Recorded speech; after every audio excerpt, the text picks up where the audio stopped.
자, 하나님 말씀을 보겠습니다. 하나님 말씀 아모스 2장. 아모스 2장 1절에서 5절을 자, 봉독해 주시기 바랍니다. 여호와께서 이와 같이 말씀하시되 모압의 서너 가지 죄로 말미암아 내가 그 벌을 돌이키지 아니하리니 이는 그가 에돔 왕의 뼈를 불살라 죄를 만들었습니다. 내가 모압에 불을 보내리니 그리 궁궐들을 사르리라. 모압이 요람함과 외침과 나팔 소리 중에서 죽을 것이라. 내가 그 중에서 재판장을 멸하며 지도자들을 그와 함께 죽이리라. 여호와께서 말씀하시니라. 여호와께서 이와 같이 말씀하시되 유다의 서너 가지 죄로 말미암아 내가 그 벌을 돌이키지 아니하리니 이는 그들의 여호와의 율법을 멸시하며 그 율례를 지키지 아니하고 그의 조상들이 따라가던 거짓 것에 미혹되었음이라. 내가 유다에 불을 보내리니 예루살렘의 궁궐을 사르리라. 아멘. 아멘. 자, 오늘은 불로 심판하시는 하나님입니다. 불로 심판하시는 하나님. 아모스는 이스라엘에 대해서 예언했던 선지자입니다. 그렇지만 그는 먼저 이스라엘 주변의 7나라에 대한 예언을 먼저 선포합니다.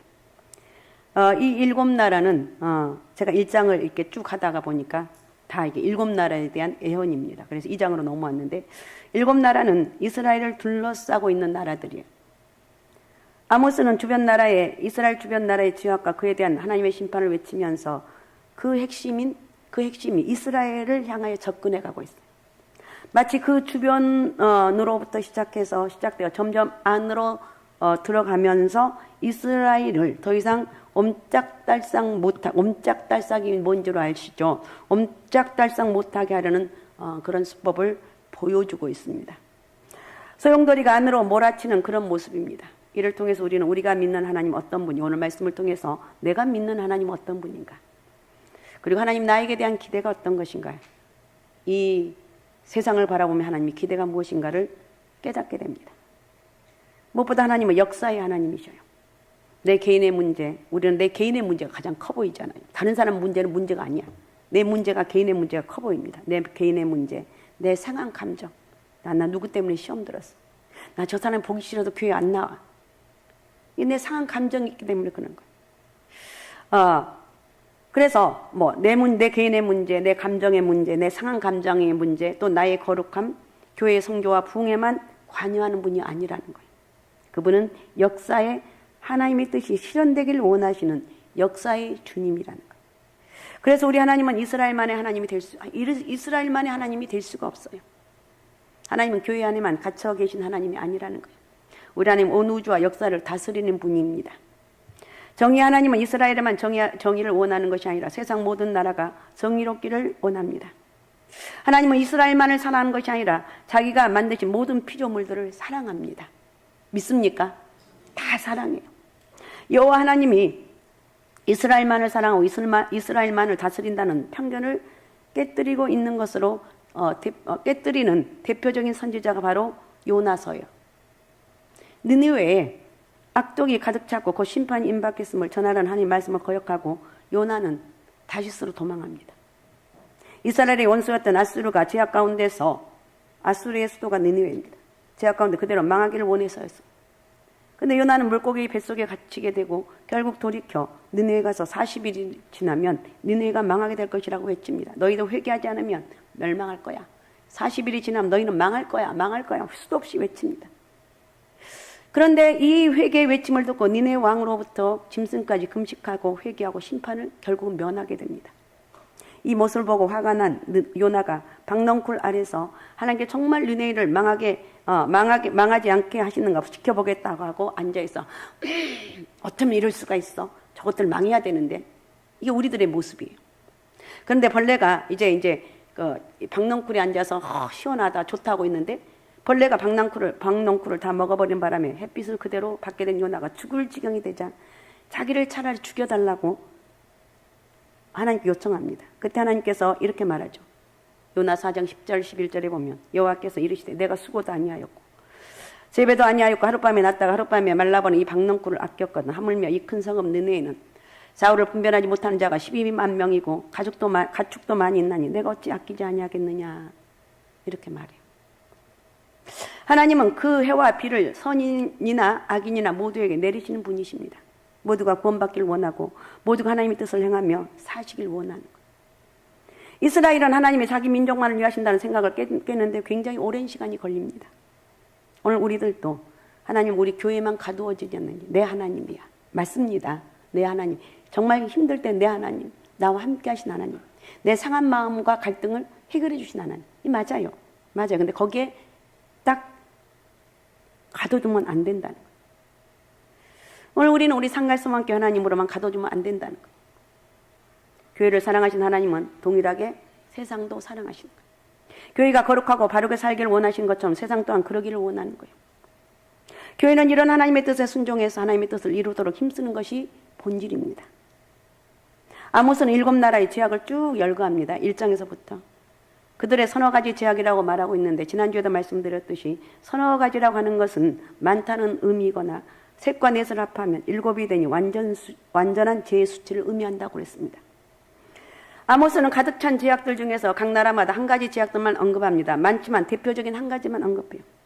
이스라엘 고질적으로 괴롭혔던 아람의 다메섹에 대해서는 철 타작기로 타자가 돼 길랏을 압박하였다고 죄를 묻습니다.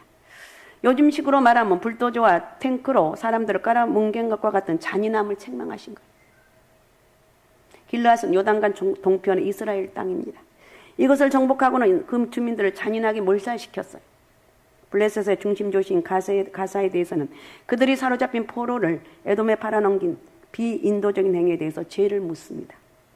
두로는 형제의 계약을 파기하고 역사 에돔에 사로잡힌 자들을 팔아넘긴 행위에 대해서 죄를 물어요. 서로 맺은 형제관계를 파기시키는 것에 대해서 하나님이 엄한 책임을 묻습니다. 에돔은 항상 그 형제를 괴롭히며 분노를 품는 것에 대해서 고발하고 있어요. 여기서 형제는 이스라엘을 가리킵니다. 에돔은 야곱의 형 에서의 후손들이 형제관계에도 불구하고 계속 다투고 싸운 것에 대해서 하나님이 책임을 물어요. 암몬은 자기 지경을 넓히고자 아이벤 아이의 배를 쭉 보면 읽어보면 나와요. 배를 불살라 배를 불살랐어. 그러니까 이런 야만적인 행위에 대해서 고발하고 있어. 모압은 에돔 왕의 뼈를 불살라 만든 죄를 묻고 중군동에서는 시신을 훼손한 것을 금기시켰습니다. 시신이 묻혀야될 지하세계에서 편안히 영면할 수 있다는 그런 사고죠. 그러나 모압의 죄는 이미 죽은 자를 모욕하는 그런 죄였습니다. 이상의 6나라의 죄들을 보면 상식적이거나 인간의 존엄성을 파괴한 자들의 아주 무시무시한 죄악이에요. 그러니까 우리가 짓고 있는 죄는 사실은 무서운 죄라는 거. 내 죄는 별거 아니에요. 그 죄가 별거 아닌 그 죄가 쌓여서 어지간한 거에는 이제 눈도 안 떠봐. 그거 별거 아니야. 내가 그동안 쭉 했거든. 이러다 보니까 죄에 대해서 아주 무뎌집니다. 하나님 우리에게 고차원적인 윤리를 요구하잖아요. 최소한도 계약 맺은 것들 잘 지키고 포로들에게 예우를 지키고 정복했다고 해서 잔인하게 하지 말라는 거예요. 고대 사회에서 전쟁은 어쩔 수 없습니다. 그래서 거기서 승자와 패자가 있을 수도 있습니다. 그러나 인간성을 파괴할 정도로 잔인해서는 안 된다는 거예요. 특히 승자가 잔인해서는 안 돼요. 이긴 사람이 잔인하지 말라는 거예요. 그러나 과거도 그렇고 현대사도 그렇고 승자가 패자의 흔적을 지우기 위해서 얼마나 잔인한지 모릅니다. 히틀러는 600만 유대인을 학살하여 그 흔적을 지우려고 했고, 유고슬라비아에서는 세르비아계가 알바니아계를 향해서 인종 청소라는 끔찍한 만행이 벌어졌습니다. 루안다에서는 민족이 다르다고 해서 후투족과 투치족 사이에서 100만 명이 넘는 사람을 죽이는 끔찍한 일을 벌였어요. 우리는 잘 모르죠. 근데 그런 일들이 있었어요. 중국은 티벳이라는 나라를 지우기 위해서 티벳 주민들을 다른 곳으로 이전시키고 그곳에 자기 민족을 이주시키는 정책을 벌입니다. 하나님은 패자의 눈물과 한숨, 분노를 들으시는 하나님이시라는 것. 이 소리를 우리가 외면하면 언젠가는 하나님은 그에 대한 대가를 물으신다는 것.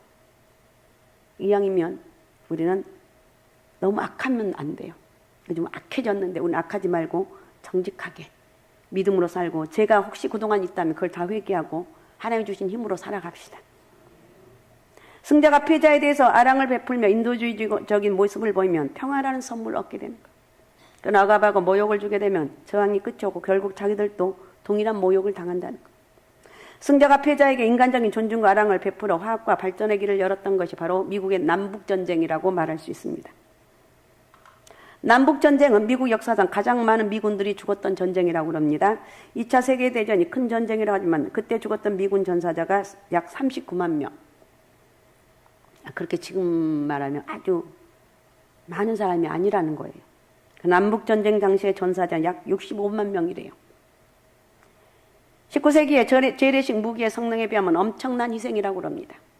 이 정도 사람이 죽었다면 승리한 북군은 남군에게 그 책임을 물었지 않겠느냐는. 그러나 그 중심에는 링컨 대통령이 있었어요. 승자인 링컨의 패자에 대한 배려와 화합 정책이 있었기에 오늘날의 미국처럼 견고한 연방제를 유지할 수 있었다 이렇게 말합니다. 그가 대통령 재선에 성공하고 행한 그의 취임사에는 그 정신을 알 수가 있는데 이 취임사는 1865년 3월 4일에 있었고 그로부터 약 한 달 후인 4월 9일에 남군이 항복을 하죠. 그러므로 이 취임사는 전쟁의 승기가 완전히 북군은 링컨이 있었죠. 북군에게 기울어진 그때를 행한 것이라고 합니다. 그 안에는 자신들이 승리했다느니 북군이 남군보다 더 정의롭다느니 그런 언급은 없고 화해의 메시지가 가득한데 그 취임사의 일부가 이런 거래요. 한번 들어보십시오. 양측은 모두 같은 성경을 읽고 같은 하나님께 기도하고 서로 상대방을 응징하는데 하나님의 도움이 있기를 간청하고 있습니다. 그러나 우리가 심판받지 않기 위해서 상대를 심판하지 않도록 합시다. 남북 어느 쪽의 기도도 하나님의 응답을 받을 수가 없습니다. 지금까지 어느 쪽도 하나님의 충분한 응답을 받지 못했습니다. 누구에게도 원한 갚지 말고 모든 일을 사랑하는 마음으로 하나님께서 우리더러 보게 하신 그 정의로움에 대해서 굳은 확신을 가지고 이 나라의 상처를 꿰매기 위해서 이 싸움의 부담을 짊어지하는 사람과 그의 미망인과 고아가 된 그의 아이들을 돌보고 우리들 사이에 그리고 모든 나라들과의 정의롭고 영원한 평화를 이루는데 도움이 될 모든 일을 다하기 위해서 매진합시다. 멋있잖아요.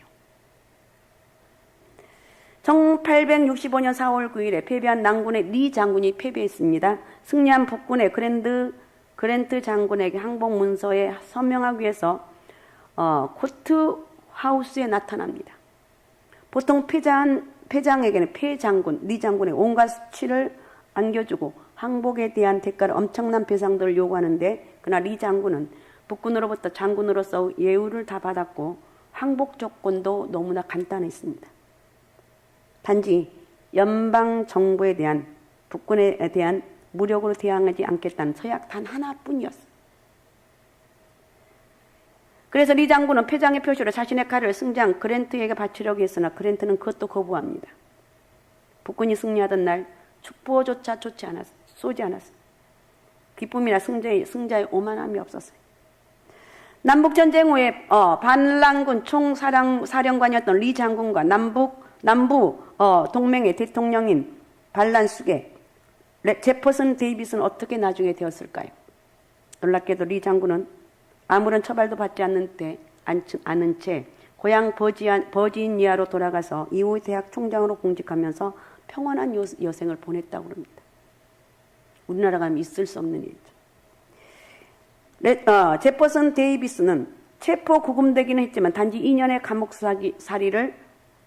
살이했고 석방되었고 그 역시 보험회사 사장까지 역임하면서 남은 생을 조용히 살았다고 합니다. 이에 비하면 우리나라 6.25 전쟁은 승자와 패자도 없이 상대방을 향해서 얼마나 잔악한 짓을 했는지 모릅니다. 하다못해 요즘 선거라는 그런 행위를 통해서도 엄청나죠.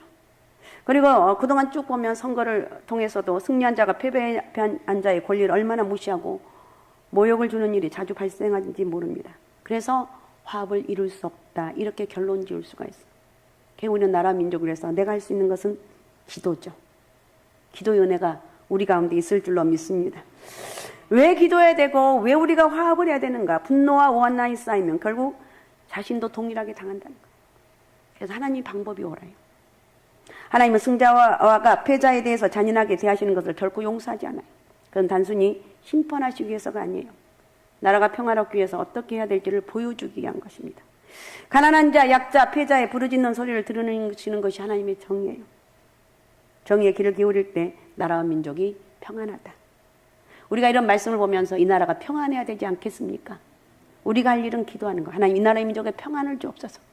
이제 대통령 선거가 얼마 남지 않았지만 하나님의 사람으로 뽑아주시고 하나님 이 나라의 민족을 다시 한번 건강하고 안전한 나라로 하나님 축복해 주옵소서.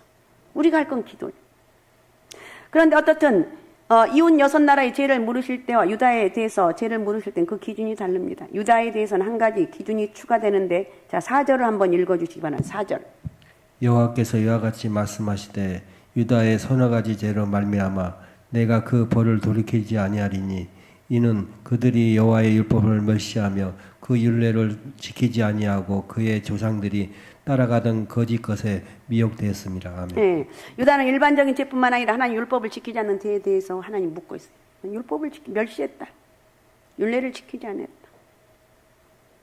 그의 조상들이 따라가는 거짓 것에 미혹되었다. 이렇게 말해요. 이것은 많이 받는 자에게 더 많은 것을 요구하시는 하나님의 뜻이에요.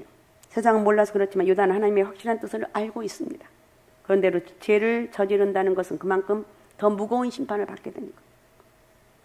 저는 교회가 그렇다고 생각을 합니다. 우리 하나님 말씀을 가지고 있기 때문에 마지막 날 더 가혹한 하나님의 심판 기준에 의해서 판단을 받게 될 거예요. 우리가 잘해야 돼요. 똑바로 살아야 돼요. 죄를 벗어버릴 수 있는, 죄를 지으면서도 감각이 없죠, 요즘은. 그러나 죄를 안 지으려고 몸부림치고 죄를 지으면 내가 회개해야 돼. 세상 사람들은 몰랐기 때문에 어쩔 수 없으나 우리는 알고 있기 때문에 그 죄가 더 큰 거예요. 결국 이 7나라가 행한 불의에 대해서 하나님은 심판을 내리는데 오늘 말씀에서 7나라에 대해서 하나님은 불을 보내겠다고 말씀하고 있어요. 1장에서도 3번 4장 4절 7절 10절 12절 14절 나오고 자 오늘 2장 2절하고 5절 한번 읽어주십시오. 2절. 내가 모압에 불을 보내리니 예, 모압에 불을 내리니 그리 궁궐들을 사르리라. 모압이 요란 왕과 외침과 나팔 소리 중에 죽을 것이라. 예, 죽을 것이라. 5절. 내가 유다에 불을 보내리니 예, 불을 보내리니 예루살렘의 궁궐을 사르리라. 아멘. 불은 전쟁을 의미합니다. 하나님은 잔인한 행위를 한 그들에 대해서 동일하게 전쟁을 통해서 심판하신다고 선언하고 있어요. 심판하신다. 불은 먼저 그 지도자들이 거하는 궁궐에 임합니다. 이는 누구보다도 왕들과 지도자들의 잘못을 더 큼을 말해주고 있어요. 아모스의 예언대로 이 7나라는 그로부터 약 30-40년 후에 아수르라는 나라의 침략에서 대부분 나라가 초토화되는 심판을 받습니다. 하나님은 불의 단지 개인의 불의에 대해서만이 아니라 나라의 불의에 대해서도 심판하신다. 그래서 우리가 정신을 차려야 돼. 나라를 위해서 기도 많이 해야 되겠다. 나라가 죄가 많아지면 안 됩니다. 이 죄 때문에 나라가 망하게 된다는 거예요. 신앙인들 그래서 역사의식이 있어야 돼요. 역사의식이라는 것은 하나님의 섭리의 손길을 깨닫는 거예요. 이 나라의 민족이 여기까지 온 건 하나님의 은혜다. 믿습니까? 아주 감각이 없어져 버리면 안 돼요. 하나님 여기까지 인도하셨다. 역사에 죄가 많아지면 망하게 되고 의와 의인들이 많아지면 흥하게 되어 있어요. 우리는 하나님의 심판의 역사가 어떻게 흘러가는지 분명히 인식해야 됩니다. 잠언 14장 34절을 읽어주시기 바랍니다. 공의는 나라를 영화롭게 하고 죄는 백성을 욕되게 하느니라. 네, 공의는 나라를 영화롭게 하고 죄는 백성을 욕되게 한다고 그랬어요. 사회적 불의를 분명히 보고 죄에 대해서 지적했던 사람들이 선지자들이에요. 선지자들은 그렇게 불의가 쌓여가면 결국 나라가 망한다는 것을 분명히 깨달았습니다. 그래서 회개하라고 그렇게 외쳤어. 죄에서 돌이키라고 그렇게 외쳤어. 오늘날 우리 목회자나 신앙인들도 그런 눈을 가져야 되겠죠. 나라의 불의가 쌓이면 나라가 망하고 개인의 불의가 쌓이면 개인이 망하는 것. 주님 분명히 말씀해요. 죄의 싹은 사망이라고. 마지막 날 심판의 유황불로 하나님 우리의 죄에 대해서 심판하실 것입니다. 하나님은 심판의 불을 내리시는 분이에요. 그러므로 죄를 짓지 않아야 돼요. 안 지을 수 없는데 맞아요. 그러니까 조심해야 되고 죄를 짓는 순간 가슴을 치면서 회개의 은혜가 있었으면 좋겠습니다. 저도 그렇고 여러분도 그렇고 우리 죄를 안 지으려고 몸부림칩시다. 우리는 그 상황 가운데서도 예수 그리스도의 십자가의 은혜가 있음을 기억하는 것. 내가 회개하면 주님의 십자가의 대속에 은혜를 용서해 주신다. 그리스도의 십자가는 우리의 모든 죄를 용서해 주신다는 거예요. 예수님은 우리에게 쏟아지는 하나님의 심판의 불을 온몸으로 막으셨어요. 그러나 예수님의 십자가는 우리가 마음껏 죄를 저질러 좋다는 뜻이 아닙니다. 아는 죄를 죄를 저질렀음에도 불구하고 이에 절망하지 않고 다시 시작할 수 있다는 뜻이에요. 다시 회복될 수 있다는 거예요. 이게 하나님의 은혜라는 거예요. 우리는 주님의 용서의 힘을 덧입어서 다시 죄와의 싸움을 시작하는 거예요. 나라도 마찬가지. 과거의 죄 때문에 매어 살 수는 없어요. 회개하는 거예요. 그리스도의 용서의 은혜는 나라와 민족 위에도 임한다는 것. 개인에게도 임한다는 것. 그래서 우리는 나라와 민족을 위해서 기도하고 이제 대통령 선거 얼마 남지 않았습니다. 우리는 잘 모르지만 누가 대통령 되는 게 잘 모르지만 하나님 마음에 합한 사람 그렇게 기도하십시다. 나는 민주당이 이겨야 되고 나는 어디가 국민의힘이 이겨야 되고 나는 누가 해야 되고 이준석이가 이겨야 되고 미안해요. 그게 아니라 어떤 게 하나님이 원하시는 길인지 어떤 분이 대통령이 되면 나라와 민족을 바로 이끌어 나갈 수 있는가 이걸 생각하면서 우리는 또 기도하면서 이 남은 기간 동안 이제 한 9일 정도 남았다고 그러죠. 9일 동안 기도하면서 여러분 좋은 믿음의 사람을 하나님의 사람을 뽑아야 나가야 될 줄로 믿습니다. 그래서 그리스도의 은혜를 덧입어서 나라가 새롭게 되고 죄에서 벗어나고 정의를 구하야 할 때 다시 한번 하나님이 이 땅을 고쳐주시고 회복시켜 주신다는 거예요. 아셨습니까? 아셨습니까? 이 땅 위에 평화와 안정과 풍성한 결실의 은혜를 그렇게 되면 베풀어 주신다는 거예요. 우리는 그 믿음으로 살아가는 거예요. 하나님의 은혜와 축복을 함께 하시고 믿음으로 승리하는 그런 복된 역사가 있으시기를 바랍니다. 오직 예수, 오직 믿음, 오직 성령 충만의 은혜가 우리 민족 위에, 이 나라의 민족 위에 또 우리의 삶 가운데 가득히 넘쳐서 믿음으로 살아갑시다. 성령이 이끄신 가운데 살아갑시다. 나라 민족을 위해서 기도합시다.